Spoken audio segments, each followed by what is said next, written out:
Chanukah, everyone! I am Rebecca from ChemKnits, and welcome to night 6 of the 2022 ChemKnits Chanukah special. Every night of Chanukah, I am dyeing a new colorway of yarn featuring different colors and techniques, and the whole series is a lot of fun. In the first 5 nights of Chanukah, we have created a lot of bright and saturated colors. So tonight I wanted to create something that was a bit more muted, maybe medium to pastel toned. I wanted the colorway to be soft, but still have a lot of variation and interest to it.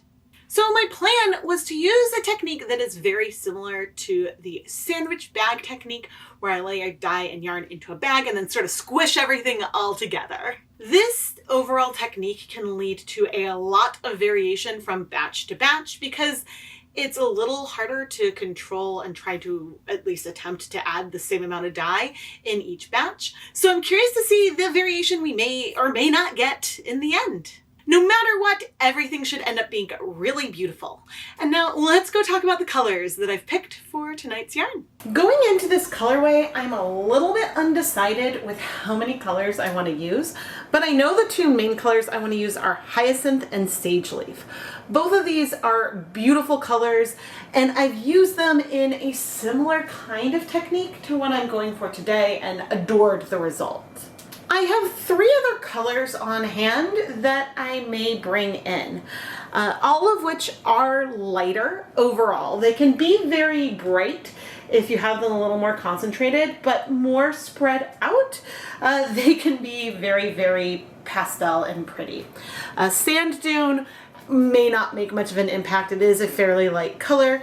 Valentine blush and peach blush, which is a color that I always say I need to use more, and then I don't. And so this, I think, is the palette I want to work with. But we will play around and adjust as things go on, and we may even end up creating one colorway first and modifying that and making some changes when we do the second batch. Our yarn today is Wool to Die For's Platinum DK and Fingering Weight Sock yarn. This yarn is 75% superwash merino, 25% nylon, and we're dyeing 10-gram mini skeins that I've pre-soaked in just plain tap water for a couple of hours. I'm going to bring 300 grams of yarn into my steam pan, and I'm sort of going to arrange it in a not super regular way, although one hope is that I do have access to all of the mini skeins in the bundles here.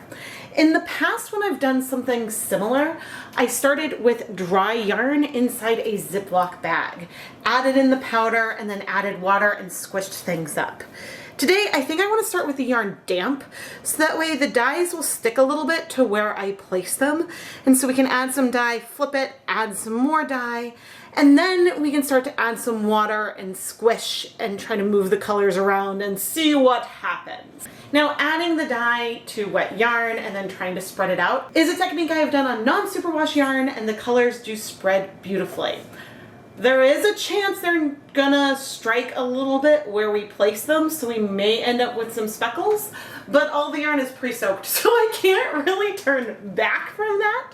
But I need to be prepared that things may work a little bit differently because the yarn is starting out as wet instead of dry. I am now wearing my deluxe rubber respirator mask, safety glasses, and gloves, and I do have a yarn mop off camera of some 20-gram minis that were pre-soaked in water with vinegar that I'll use to wipe my hands on before switching colors. And I'm also going to make sure to dry my fingers well before switching colors. So I'm attempting to be similar across the 3 skeins where I'm adding the color, but yeah, I'm not worrying about getting a perfectly repeating colorway. That's kind of why I have the yarn starting off in a more random state here. Hyacinth is such a fun color, but it does tend to disappear on itself when it starts to dissolve, which always surprises me. So there's a chance it could be a little more pigmented than what I'm expecting. Okay, the sand dune, I don't mind being a little bit heavy with because I know it's going to disappear a lot. In the past, there have been times when I used it where I felt like it made an impact, and then it really does disappear. It's not very pigmented, but it should help add some nice base color overall. On the yarn mop, you can see where I've wiped my fingers on here. You can see it, but it is ultimately, when spread, very, very pastel. Okay, with the Valentine blush, I'm just doing like a little bit, and it's possible that this won't end up on every skein. And I think, ooh, I'm debating if I want to do the peach or not. I like what we have in here right now. So I think what I'm going to do, sort of bring my yarn mop there, pick up a tiny bit of peach blush on my fingers and sort of dust it off, and see how I feel about it. Because see, on here it looks very bright, but softened, I think could be fun. Ooh. Yeah, I think I'm going to try it.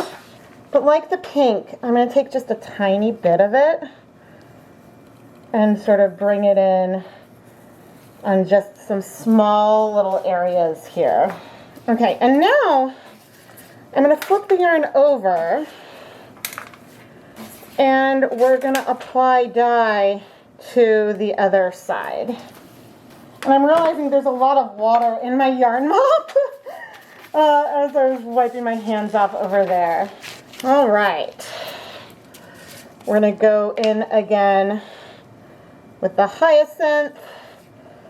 And again, I'm trying to be a little random with how I'm placing the color. Now, sage leaf has some pigments in it that dissolve a little bit later on. And when I did this in the sandwich bag, it resulted in some beautiful speckles after the fact. I don't know if that's something that would happen in here today, but if it does, I wouldn't be mad.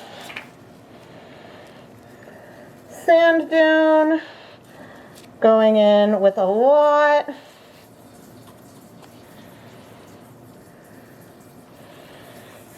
A lot of sand dune. I have a feeling this is going to need to be on my list of colors to reorder if I'm using a lot of it. I think I used this one other Chanukah, and I was like, ooh, this is going to be a nice brown, and then it really disappeared on me. So that's why I feel okay going in pretty heavy with it. And now, little touches of pink and just a little bit of some peach, which I don't necessarily need to do on each side. We'll see what happens when we start to come in with some water and see if the colors spread out. And so speaking of water, I'm going to go get 8 cups of water now.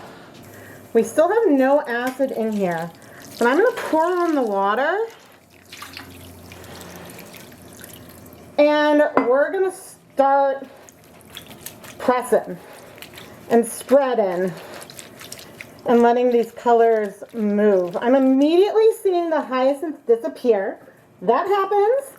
That is not unusual. And I think I added a little too much water because you can see that a lot of the dye is like in the water now. I probably should have done less, but I like what we have, even if what we have isn't exactly what I expected, because I was planning on steam setting the yarn. So I think in the next time we do this, I want to make sure that there's less water that I add. So it's not what I expected. There's a lot more sand dune than I thought. Let's add some acid to 3-4 tablespoons of white vinegar. And I am again going to press to sort of like soak everything in. And I really like the softness here, but let's go ahead and take it to the stove to heat set it.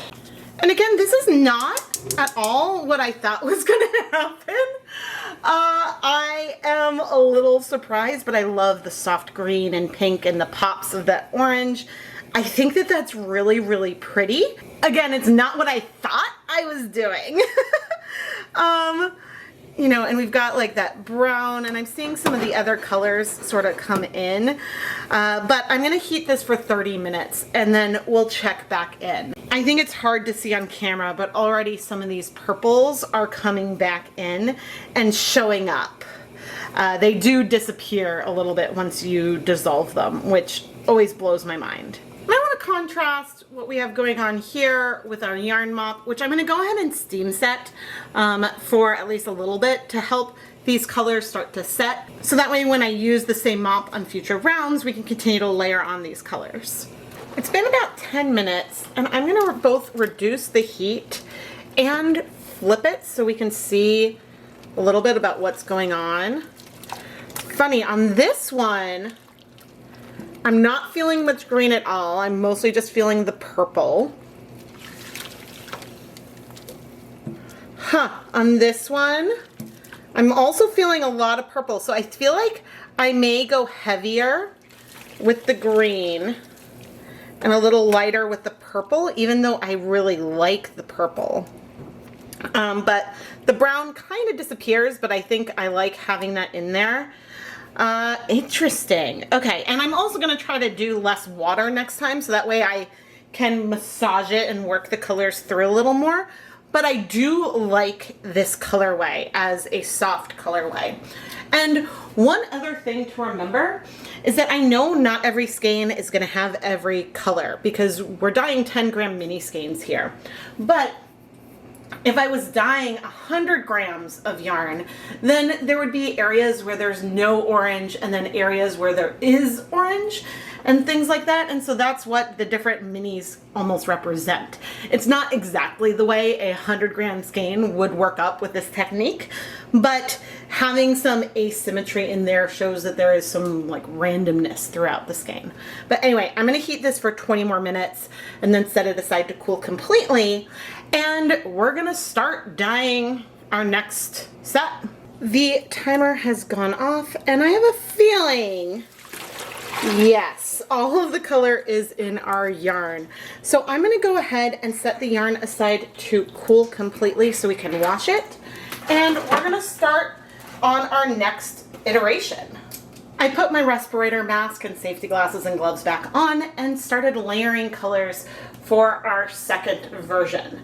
In the original, I think that the sand dune and the hyacinth came in the most, and probably because the hyacinth is potentially one of the most pigmented of the colors, and the sand dune, I added a lot of it. So I decided to try to add more of the sage leaf this time, and a little bit more of the Valentine blush and peach blush, because I did like the way that those colors worked in, and I don't think I need to be as afraid of adding them.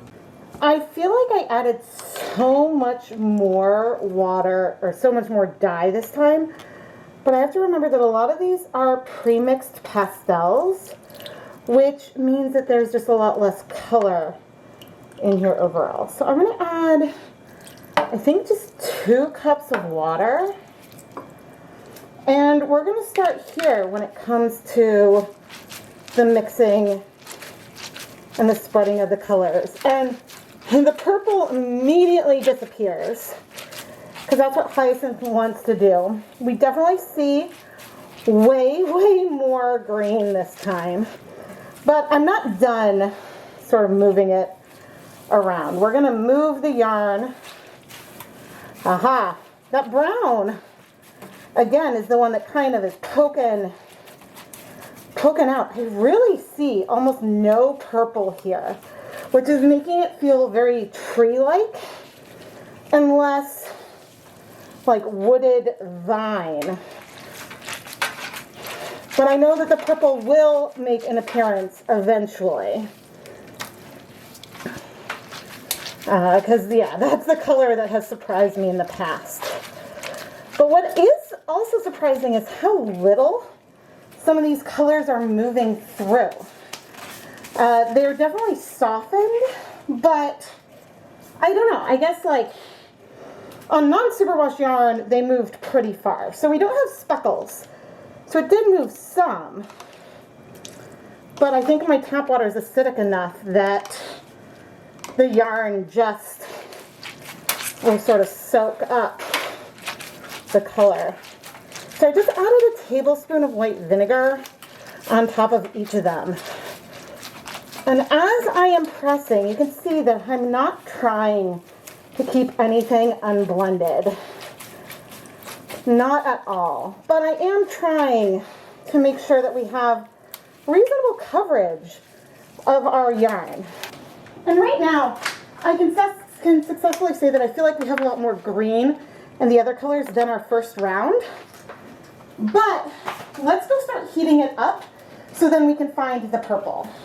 Okay, I'm going to turn my steamer basket on, and I'm bringing the yarn over. I'm going to bring the pan over with it because I don't want it to drip too much. See, we have a lot of water, so some will drip. But look at how little purple we see right now. And I'm going to come back, I think, in 10 minutes. And in the meantime, I'm going to rinse out the catering steam pan so that way there's not already acid in it for when we do the next round. It's been 10 minutes and you can see the purples coming in a lot more, especially compared to the previous clips. I think, I don't know, we haven't removed it yet. The purple may be less dominant overall than it was in our first round, but it is present and at least right now feels very balanced with the green. I will say that even after like 2-3 minutes, you could start to see those purples come through on the yarn. But now I'm gonna finish steam setting this for another 20 minutes. Before I go and dye more of this yarn off camera, I want to just compare the first and the second batch. The second batch definitely feels more muted and a little bit murkier as the colors kind of spread through a little bit more. And honestly, I added a lot more pigment here. On the first one, it is softer and a little bit more subtle overall, predominantly purple with hints of the other colors. There's definitely almost a muddiness to this, but we did add sand to it. Maybe I could pull back on the sand a little bit in some of the subsequent ones, but I think it works, and we were dealing with some more muted pastel colors overall. And so I'm very, very excited by this, and I feel like it is certainly different from everything else I've dyed for Hanukkah thus far. I don't know which number video this is going to be, but this is the 8th colorway that I dyed. In both of the yarns, we can see some of the yellow speckles that end up coming through from sage leaf. Some of that is visible in the first one as well. And I also see some blue specks and things, which is one of the reasons why I really enjoy playing with this color. But anyway, I'm going to finish letting this yarn cool so then we can go wash it. And I am going to dye the rest of the yarn off camera. And I'm curious to see how similar or different it feels from these batches. I doubt I will be keeping each batch together. Things will probably be mixed up. So I imagine when we see all the finished dry yarn, we will be marveling over the overall differences, and I'll try to lay them out in like a gradient or something like that. But I'm very intrigued and excited by this colorway. I'm steaming in my last batch. And I realized, you know, I should check beneath just to make sure we still have enough water because I don't want anything to bleed. And we got some color coming through. So I grabbed 40 grams of yarn and I'm gonna just slowly dip this in, and we're gonna leave this down here to absorb any other color that leaks in. And I'm also going to add some acid once I have all of the yarn sort of plopped in. I'm sure acid has leaked down there, but I'm just gonna let that go, and we're gonna have that heat for as long as this yarn needs to continue heating, plus when we heat our yarn mop as well. Let's wash our yarn. I feel like in the third iteration, I definitely spaced out the green and purple a little bit more, but I haven't even peeked at it. Ooh, fun to see the purples bloom. I also want a little lighter with the sand dune, so I'm curious how much that will come through. But let's add some dish soap.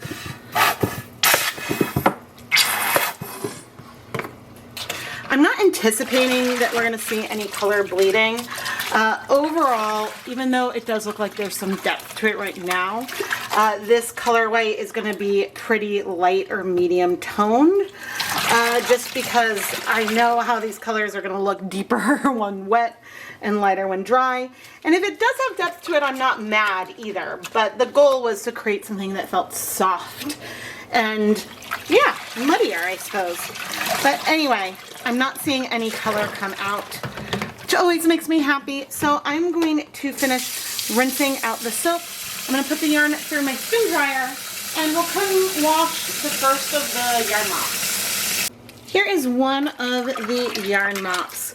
One of the colors that isn't showing through as much is the pink. I think that that really is a pastel, so a little bit of that goes a long way. I wonder if the hyacinth and maybe the peach, I think that those might be the most pigmented of the colors. But I'm still not expecting any bleeding here. You do see a few hints of the sand dune over here, but even that color mostly disappears. It will give, I think, a nice like sandy backdrop, but whenever I've used it and tried to have it show up more, I've been surprised by how subtle it is once the yarn dries. But anyway, I am gonna finish rinsing out the soap into the spin dryer, and let's see what all of this finished dry yarn looks like. I am excited to see the variation we have. Here's all the yarn that I dyed over the course of this video. And while I did not lay it out as a gradient, like I suggested that I might earlier, you can tell that we definitely have some more saturated and less saturated dye lots. And I'm sure that there's some that are gonna feel like they have less of the green, more of the purple. I have a feeling that those two came from that first batch that I did before I pumped up the green. But whatever batch we're looking at, there are definitely similarities in all of them. All of the batches have different types of micro speckling that is spread all around. I believe this mostly comes from the sage leaf, but the pink that I used may also do some of that. Here in some of the greens, you can really see more of those yellow and blue speckles that come out towards the end. But because of the techniques we use, they are spread throughout the yarn, and the speckling is subtle and gorgeous. You know, looking at all of this yarn, I almost forgot that I used a brown. I forgot that sand dune was in here. And I think what that addition ended up doing was making things feel a little more muted. But I really don't feel it in the yarn. It is a color that is fairly pastel overall. And here is the pastel yarn mop that we dyed.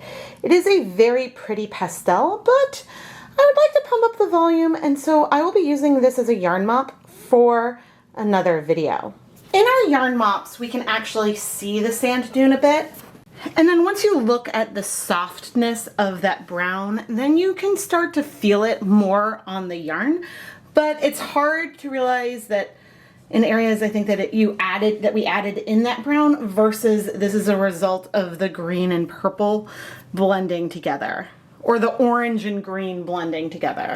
Which honestly means that this is a good color addition because it doesn't feel like it's coming out of left field. It felt like it belonged so much that you almost don't know it's there.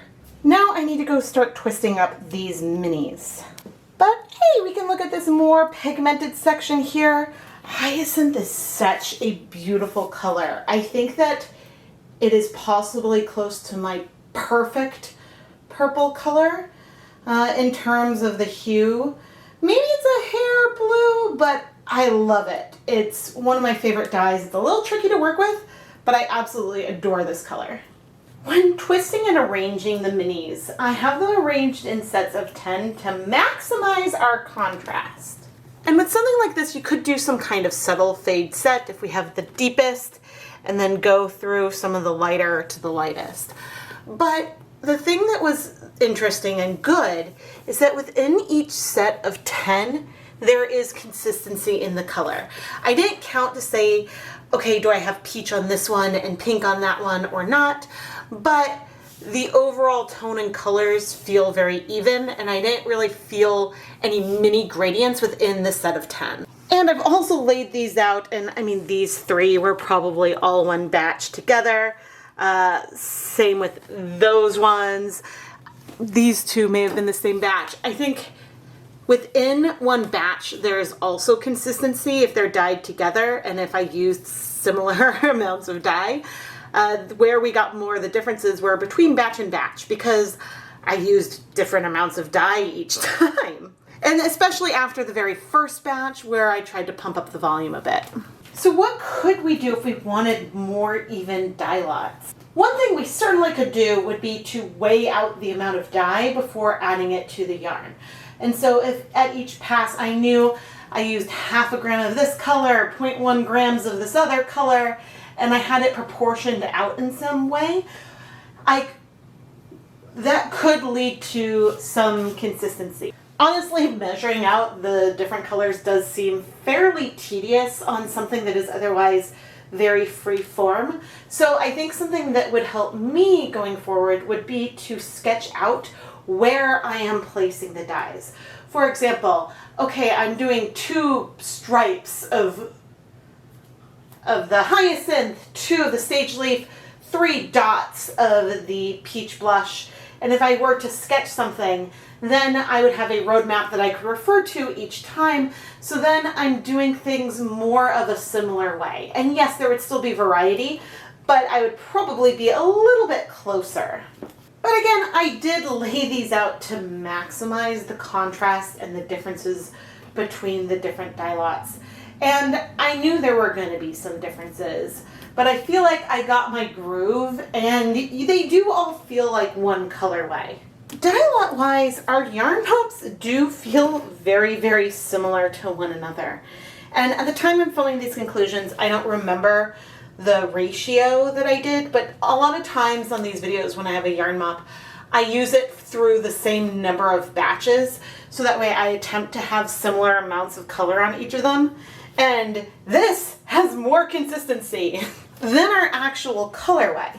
But keep in mind that for each of the purple colors, the main color, I would add different amounts of dye each time. But each time I went onto the yarn mop, I only had one dip into that color. So there was more consistency depending on how many times I wiped my hands onto the yarn mop. It's a lot of fun to pull from past videos to use in something where I'm scaling it up like Chanukah, because until tonight, I wasn't sure how I might try this sandwich bag method without the sandwich bag. Because if I needed, one bag for every 100 or 200 grams of yarn, that's a lot of bags. And so I just didn't know how it would work. But this did give some of the randomness and some of the squishability of what we had before. And I love what we turned up with. It is really funny or amusing to me if we were to go and look at all the nights of Chanukah that I've done so far to see how some of our yarn mops have a lot more contrast. They are louder colorways than what I was dyeing. And some of the yarn mops are softer, a little bit more blended, a little bit more blown out. And I think it depends on a few things. One, the method that I'm using for a yarn mop, when I'm adding acid, if I'm steaming it or immersion dyeing it, but also the technique I'm doing itself. And if I'm blending the colors more on the yarn, we're going to see more contrast and more of those individual colors on a yarn mop. So please let me know in the comments below if you had a sampler, what night was your yarn mop from? I know a lot of you haven't been able to open yours yet because those go all the way through the bonus videos. So if you have one labeled night 9, that's from one of the bonus full skeins. But yeah, I'm excited to hear which ones you've got. I love dyeing yarn, and there are so many ways that you can help support this channel and my color journey. As you may have gathered, I do sell the yarn that I dye in my videos in my Etsy shop, ChemKnits Creations.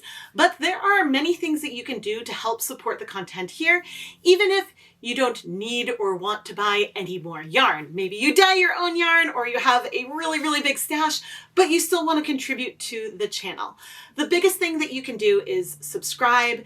Engaging with the videos by giving them a thumbs up and turning on notifications is by far the biggest thing that you can do. But there are other ways you can help support the content without leaving YouTube. You can join to become a channel member and get access to fun ChemKnits emotes and a badge next to your name. Your name will be highlighted in the chats as well for our live streams and premieres. And the membership perks start as low as 99 cents a month. I had so much fun commissioning those emotes, and I have some ideas for some other ones I would like to create in the future. You can also do a one-time contribution through YouTube through either a super chat if you are in a premiere or live stream, or at the bottom of the videos there's a little heart give thanks button, and so you could sort of like, you can leave a tip after watching a video even if it isn't live or premiere. No pressure, but sometimes people ask, and so I wanted to share these ways that you can help support the content. But again, the biggest thing that you do to support everything here is by watching the videos and engaging with them. The more you watch, the more YouTube is likely to recommend it to other people, and that all helps this channel continue to grow. I can't believe, I think this is the 5th Chanukah special that I've done so far. Wow! But now, where we are color-wise, what colors do you think I will be dyeing up tomorrow night for Chanukah Night 7. Do you have any guesses? I always love to hear your predictions. So please let me know what kind of technique and colors you think I will be doing tomorrow night. I really can't wait for you to see the yarn. But I will see you back here at 8:30 p.m. Eastern Time for the Chanukah Night 7 premiere. Happy Chanukah, everyone!